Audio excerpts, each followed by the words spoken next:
हर इंसान दूसरों के बारे में बहुत सी अच्छाइयाँ और बुराइयाँ बता सकता है, लेकिन जब बात खुद के बारे में आती है तो वे मूक हो जाते हैं। उनके पास शब्द ही नहीं होते कि वह स्वयं कौन है, क्या चाहते हैं, उनकी सोच क्या है।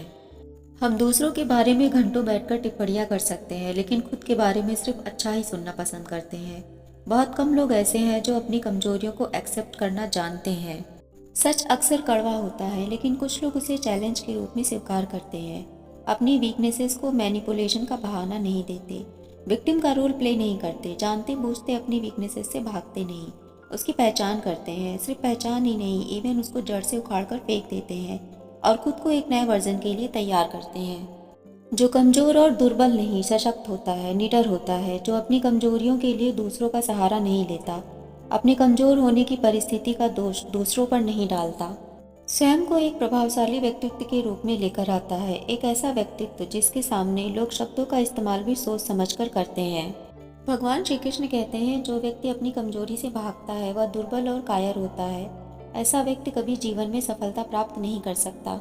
हम सभी के अंदर बहुत पोटेंशियल होता है, सिर्फ हमें अपने भीतर की आवाज़ को जगाना होता है, अपने ब्रेन के पैटर्न को तोड़कर उसे ट्रेन करना होता है। यदि परिस्थिति आपके फेवर में नहीं है तो उसे अपने फेवर में बनाना पड़ता है, क्योंकि लोग यही चाहते हैं कि आप झुककर दबकर रहें और उनकी गुलामी करते रहें। परिस्थिति चाहे जैसी भी हो, समस्या कोई भी हो, अपने लिए खुद स्टैंड लेना पड़ता है। कोई दूसरा आपको सपोर्ट नहीं करेगा, और अगर करता भी है तो बदले में आपसे कुछ चाहिए भी होगा। बिना हिडन स्वार्थ के कोई किसी के लिए कुछ नहीं करता। इस कलयुग में हर जगह सिर्फ मोल भाव के रिश्ते चलते हैं। भगवान श्री कृष्ण कहते हैं, परिस्थिति चाहे जैसी भी हो, मनुष्य को कभी धैर्य नहीं खोना चाहिए, कभी कमजोर नहीं पड़ना चाहिए।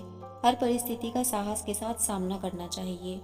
जीवन के हर पड़ाव पर उतार चढ़ाव आते हैं, जीवन कभी एक समान नहीं रहता। इसी तरह जीवन में सुख दुख आते जाते रहते हैं, लेकिन हमें हर परिस्थिति को सोच समझकर उसका समाधान करना चाहिए। इंसान सब कुछ जानना चाहता है सिवाय खुद के।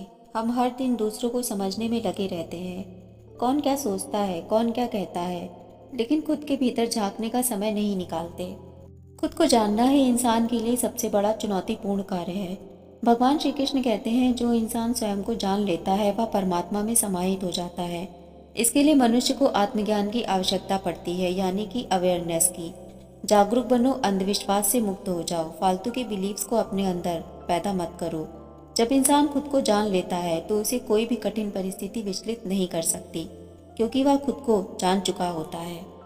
जाहिर सी बात है, सफलता एक दिन में नहीं मिलती। सक्सेसफुल होने के लिए पहले खुद को उस लायक बनाना पड़ता है। यदि हम सिर्फ विचारों की कल्पनाओं में खोए रहेंगे और अपनी मंजिल को पाने के लिए मेहनत नहीं करेंगे तो क्या कोई भी व्यक्ति सफल हो सकता है? सिर्फ गोल सेट कर लेना सफलता को अंजाम नहीं दे सकता। यदि आप जीवन में हर काम में सफलता हासिल करना चाहते हैं तो पहले खुद के भीतर की कमजोरियों को तोड़ना पड़ेगा। अपने काम में मास्टरी हासिल करनी पड़ेगी, अपने स्किल को डेवलप करना होगा, अपनी हर उन कमजोरियों को खत्म करना होगा जो आपको आगे बढ़ने से रोकती हैं। अपने काम को अपनी डेली रूटीन और अपनी लाइफ के साथ कोऑर्डिनेट करना होगा, क्योंकि चला गया समय कभी वापस नहीं आएगा। भगवान श्री कृष्ण कहते हैं, समय बहुत बलवान है, यानी कि जिसने समय को सही समय पर उपयोग करना सीख लिया वो जीवन में कभी पीछे नहीं रह सकता। समय काल चक्र है, जो उसके साथ चलता है वो जीवन में प्रगति करता चला जाता है, और जो इस काल चक्र को बर्बाद करता है फिर उसके जीवन की बर्बादी का तमाशा दुनिया देखती है। भगवान श्री कृष्ण कहते हैं, मनुष्य जीवन से शिकायतें करता रहता है, परंतु जीवन उसे आगे बढ़ने के तमाम अवसर देता है। लेकिन मनुष्य इन अवसरों का उचित उपयोग न करने के बजाय शिकायतें करते हुए इसे भी गंवा देता है।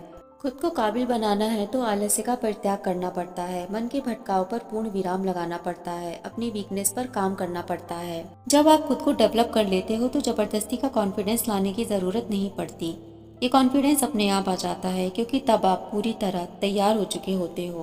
कॉन्फिडेंस उन्हें ही पैदा करने की जरूरत पड़ती है जिनके भीतर किसी तरह का डर छिपा हुआ होता है।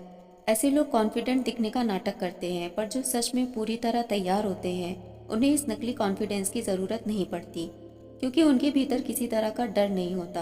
क्योंकि उन्हें पता होता है कि जीवन में अगर असफलताएं आती भी हैं तो भी मैं पूरी तरह तैयार हूँ अपने जीवन को बेहतर बनाने के लिए। और यकीन मानिए, जब आपको किसी तरह का डर विचलित नहीं कर पाता तो आप स्वतः ही बिना किसी रुकावट के अपनी मंजिल को प्राप्त कर लेते हैं। खुद को जानना और समझना बहुत ही रोचक तथ्य है। इंसानी शरीर में सबसे जटिल हमारा मस्तिष्क होता है। यदि आप अपने दिमाग का कमांड अपने हाथ में ले लेते हैं तो आप खुद के अंदर चमत्कारिक बदलाव पाएंगे। हमें अगर कोई नेगेटिव बातें बोलकर चला जाता है तो हम घंटों बैठकर उन बातों को सोचते हैं और कभी कभी हम अपने अंदर ही नई नई कहानियां बना लेते हैं। ऐसा क्यों होता है? क्योंकि हमारा दिमाग उस पैटर्न को पकड़कर बैठ जाता है। हमें अपने ब्रेन को ध्यान के माध्यम से हील करते रहना चाहिए, जिससे हमारा सबकॉन्शियस माइंड पॉजिटिव डायरेक्शन में काम करता रहे। इसलिए नेगेटिव लोगों से दूरी बनाकर रखनी चाहिए, जो आपकी उन्नति को देखकर जलते हों, आपको डिमोटिवेट करते हों। इसलिए अपने लक्ष्य के बारे में कभी किसी को मत बताइए जब तक कि आप उस कार्य में सफलता प्राप्त नहीं कर लेते। और ऐसे लोगों पर ध्यान भी नहीं देना है, क्योंकि जलने वाले लोग जानबूझकर ऐसा करते हैं जिससे आपके उत्साह को तोड़ सके। आपको ऐसे लोगों पर ध्यान देना भी नहीं चाहिए, इवन उनकी बातों को गलत साबित कर देना है और अपने काम को और अच्छी तरह से करना है। भगवान श्री कृष्ण कहते हैं, मुंह पर मीठा बोलने वाले जीवन में बहुत लोग मिल जाते हैं, लेकिन सच्चे आलोचक नहीं मिलते। यदि जीवन में कोई सच्चा आलोचक मिल जाए तो समझिए कि वह आपके जीवन को निखारने के लिए आया है, क्योंकि आपके भीतर की कमियां बताने वाले बहुत कम लोग होते हैं, क्योंकि अपनी कमियां सुनने के बाद हर कोई बुरा मान जाता है। लेकिन यहाँ आपको समझना होगा कि कौन ईर्ष्यावश कह रहा है और कौन सच में आलोचना के तौर पर आपको सही राह दिखा रहा है। अगर आप खुद को जानकर अपने जीवन के उद्देश्य को समझ लेते हैं तो भी ये बहुत मायने रखता है कि आप अपने जीवन के फैसले किस तरह से ले रहे हैं। आपकी लाइफ के डिसीजंस कैसे हैं, ये बहुत इंपॉर्टेंट फैक्टर है जो आपके जीवन को सही आकार देता है। गलती से भी किया गया एक गलत डिसीजन आपकी पूरी लाइफ को तबाह करने की ताकत रखता है। अतः सही डायरेक्शन में डिसीजन लेना भी एक कला है। इसके लिए आप किसी भी काम को करने से पहले डीप रिसर्च जरूर करें, उसके अच्छे बुरे दोनों फैक्टर्स को बारीकी से देख लें और उसके बुरे परिणामों के लिए भी खुद को तैयार रखें। बैकअप प्लान हमेशा रखें, जिससे आपको पछताना ना पड़े। गलती करके सीखने से अच्छा है कि दूसरों की गलतियों से सीख लेकर अपनी लाइफ को बेहतर करें। भगवान श्री कृष्ण कहते हैं, मनुष्य द्वारा लिया गया निर्णय उसके संपूर्ण जीवन का सार होता है।